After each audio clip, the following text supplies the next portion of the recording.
O'zbekiston buyuk tarix, boy madaniyat maskani. U sivilizatsiyalar chorrahasi, ilm va tafakkur beshigi, xalqlarni bog'lovchi ko'prik bo'lib kelgan. Bugun O'zbekiston o'z tarixining yangi bosqichida. Yangilanish, ochiqlik va taraqqiyot yo'lida.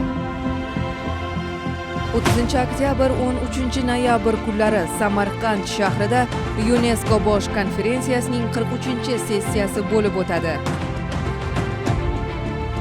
Bu tarixiy voqea O'zbekistonning xalqaro nufuzini ifodalaydi, madaniy diplomatiya sohasidagi faolligini tasdiqlaydi. Bu qadimiy meros va zamonaviy taraqqiyot tutashgan maskanda insoniyatni birlashtiruvchi muloqot maydoni. Bu yerda tarix kelajak bilan uchrashadi. Bu yerda jahon hamjamiyatini birlashtiruvchi qadriyatlar yangidan namoyon bo'ladi. O'zbekiston sizni kutmoqda.